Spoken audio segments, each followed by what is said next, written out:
जय श्री कृष्णा भाइयों। एक बार फिर से आपका स्वागत है अपने चैनल पे। तो अपन पढ़ रहे थे हिंदी हिंदी में अपन पढ़ रहे थे विशेषण। विशेषण में अपन विशेषण की परिभाषा पढ़ चुके हैं।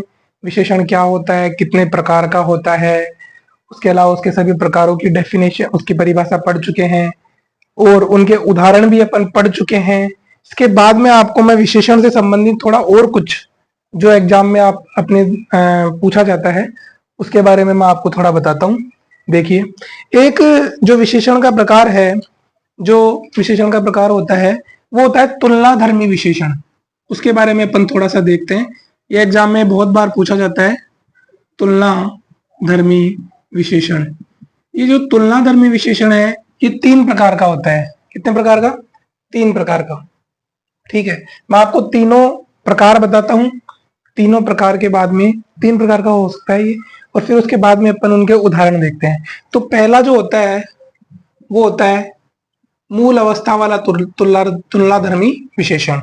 ठीक है, मूल अवस्था के बाद में जो अपना दूसरा होता है ये होता है उत्तर अवस्था वाला, उत्तर अवस्था वाला तुलनाधर्मी विशेषण। और एक जो तीसरा होता है वो होता है उत्तम अवस्था वाला तुलनाधर्मी विशेषण। ऐसे ये 3 प्रकार का होता है। अब देखो, ये तीनों अपने को समझ में आएंगे। अपन इनके उदाहरण देखते हैं, उदाहरण से अपने को अच्छे से समझ में आएंगे। जैसे मैं यहाँ लिखता हूं, मैंने लिखा, क्या लिखा? राम का घर क्या है? बड़ा है। मैंने लिख दिया राम का घर क्या है? बड़ा है। ठीक है, यही मैंने एक और वाक्य लिखा, उसमें लिखा मैंने श्याम का घर छोटा है। तो ये जो इस प्रकार के उदाहरण आते हैं ये आते हैं मूल अवस्था वाले विशेषणों में। अब देखो, मैं एक और वाक्य लिख रहा हूं। मैंने लिखा राम का घर श्याम के घर से, राम का घर श्याम के घर से क्या है? बड़ा है। तो मैंने इन दोनों की तुलना करके और ये वाक्य लिखा कि भाई जो राम का घर है श्याम के घर से क्या है? बड़ा है। तो जो ऐसा वाक्य जिसमें आता है, जिसमें तुलना होती है, वो उत्तर अवस्था वाला तुलनाधर्मी विशेषण में आता है। ठीक है, देखो तुलना हो रही है, यहाँ पे भी 2 वाक्यों में तुलना हो रही है, राम का घर बड़ा है श्याम का घर छोटा है। यहाँ एक ही वाक्य बना दिया अपन ने कि राम का घर है वो श्याम के घर से क्या है? बड़ा है। तो ऐसे जो तुलना होती है वो क्या आता है? उत्तर अवस्था वाली तुलनाधर्मी विशेषण होते हैं। और एक होता है उत्तम अवस्था वाला तुलनाधर्मी विशेषण। अच्छा, इसमें क्या होता है? इसमें मूलतः तम तम प्रत्यय का प्रयोग होता है। किसका प्रयोग होता है? तम प्रत्यय का प्रयोग किया जाता है। तम प्रत्यय का प्रयोग किया जाता है। और देखो, इसके मैं आपको उदाहरण बताऊं तो मैं जैसे ऐसे हो सकता है कि उदाहरण इसका, राम का घर सबसे बड़ा है। ऐसे उदाहरण भी इसमें देखने को अपने को मिलते हैं। एग्जाम में ऐसे प्रश्न बहुत बार पूछे जाते हैं, जैसे ऐसा आपको उदाहरण दे देगा और फिर वो पूछेगा कि इसमें किस प्रकार का विशेषण है। तो वो मूल अवस्था वाला दे देगा, उत्तर अवस्था वाला दे देगा, 4 जो अपने विकल्प आते हैं, और उसमें एक उत्तम अवस्था वाला दे देगा, एक और कुछ दे देगा। तो अपने को उसमें छांटना है कि इसमें क्या है? उत्तर अवस्था वाला विशेषण है। इस प्रकार के प्रश्न आते हैं, तुलना वाले होते हैं। इसके आगे मैं आपको बताता हूं और जो कुछ विशेषण से संबंधित है। एक होता है प्रविशेषण। विशेषण तो अपन ने पढ़ा ही है, विशेषण के अलावा एक होता है प्रविशेषण। देखो, मैं आपको प्रविशेषण बताता हूं क्या होता है। बहुत अच्छी चीज है प्रविशेषण, और एग्जाम में बहुत बार प्रविशेषण पूछा गया है कि इसमें कौन सा प्रविशेषण है या कौन से वाक्य में प्रविशेषण का प्रयोग हुआ है। तो अब जो अपन पढ़ेंगे वो क्या है? प्रविशेषण। ठीक है, प्रविशेषण अपन पढ़ने वाले हैं। देखो, प्रविशेषण बहुत बार एग्जाम में पूछा गया है। तो प्रविशेषण की आपको मैं परिभाषा बताता हूं। परिभाषा क्या होते हैं? विशेषण की विशेषता बताने वाले शब्द क्या कहलाते हैं? प्रविशेषण कहलाते हैं। क्या कहलाते हैं? प्रविशेषण कहलाते हैं। जो विशेषण होता है, विशेषण क्या होता है? संज्ञा और सर्वनाम की जो विशेषता बताते हैं वो शब्द क्या कहलाते हैं? विशेषण कहलाते हैं। लेकिन जो विशेषण होता है उसकी भी जो विशेषता बताता है वो क्या कहलाता है? प्रविशेषण कहलाता है। एक उदाहरण की सहायता से अपन इसको समझते हैं। ठीक है, देखो उदाहरण देखिए। उदाहरण इसका है, राम बहुत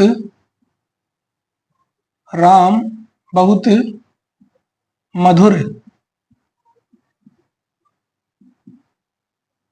गायक है।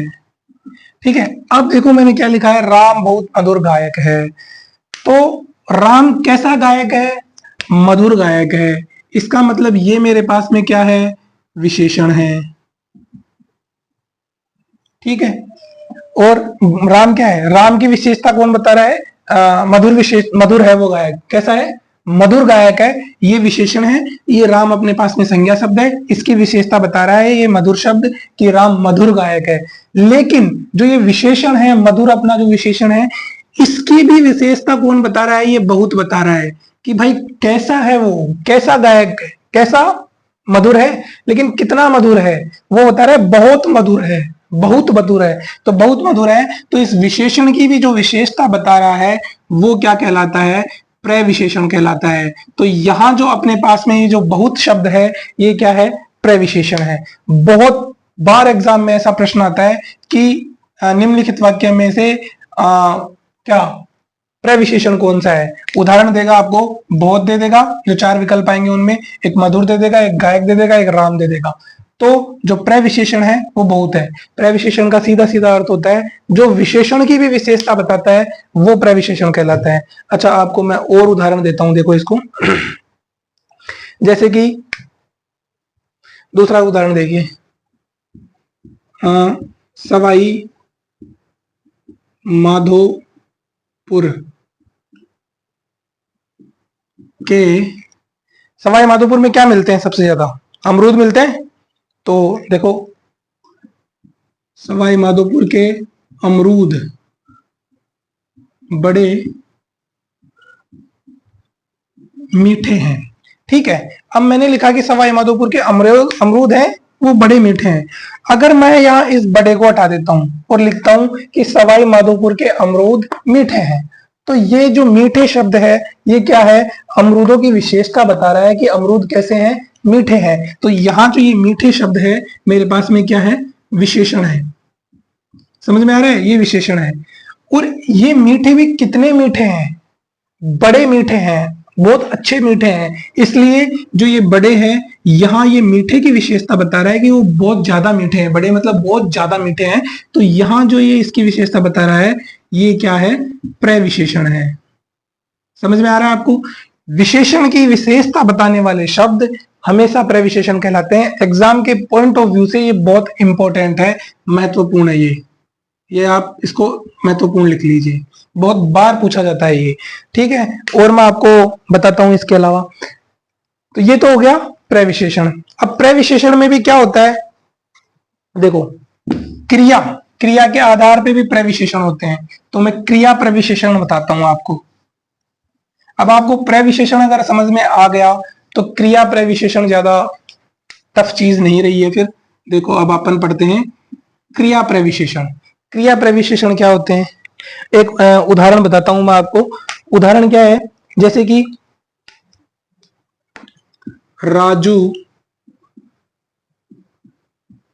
बहुत धीरे चलता है। देखो, यहां पे अपन पढ़ रहे हैं क्रिया प्रविशेषण। जो क्रिया का विशेषण होता है उसकी अगर विशेषता कोई बताता है, क्रिया के विशेषण की विशेषता अगर कोई बता रहा है वो कहलाएगा क्रिया प्रविशेषण। देखो, अपने पास में यहां क्रिया क्या है? चलना। चलना मेरे पास में क्या है? क्रिया है। क्रिया कर रहा है वो धीरे। इसकी मतलब कैसे चल रहा है? वो धीरे चल रहा है। तो चलने की विशेषता क्या बता रहा है? धीरे बता रहा है। तो धीरे मेरे पास में क्या है? विशेषण है। और भाई कितना धीरे चल रहा है? उसकी विशेषता बता रहा है, इस विशेषण की विशेषता बता रहा है। क्या? ये बहुत, मतलब वो बहुत ज्यादा धीरे चल रहा है, इसका मतलब ये क्या है? प्रविशेषण है। तो ये क्या है? प्रविशेषण है। और प्रविशेषण में भी कौन सा प्रविशेषण है? ये क्रिया प्रविशेषण है, क्योंकि ये क्रिया की विशेषता बताता है कि भाई कैसे चल रहा है, बहुत धीरे चल रहा है, तो ये क्रिया प्रविशेषण हो जाएगा। आपको समझ में आ रहा है? ये ऐसे क्रिया प्रविशेषण, प्रविशेषण ये बार बार पूछे जाते हैं एग्जामों में। तो और मैं आपको एक उदाहरण करवा देता हूं इसका। जैसे देखिए, मोर मोर बहुत मोर बहुत अधिक ऊंचा मोर बहुत अधिक ऊंचा नहीं उड़ सकता है। सही बात है, मोर ज्यादा ऊंचा नहीं उड़ सकता है। तो अपन इसको देखते हैं। देखो, मोर है, वो कैसी क्रिया कर रहा है? उड़ने की क्रिया कर रहा है। उड़ने की क्रिया क्या कर रहा है? मोर कर रहा है। तो अपने पास में यहाँ क्रिया क्या हो जाएगी? क्रिया हो गई अपने पास में उड़ना। और इसका मैं आपको क्रिया प्रविशेषण पूछूंगा तो बहुत अधिक हो जाएगा। बहुत अधिक क्या हो जाएगा? क्रिया प्रविशेषण हो जाएगा। तो ये क्रिया प्रविशेषण होता है। विशेषण प्रविशेषण हो गया, प्रविशेषण के बाद में क्रिया प्रविशेषण हो गया। तो आया आपको समझ में? और इसके बाद में मैं आपको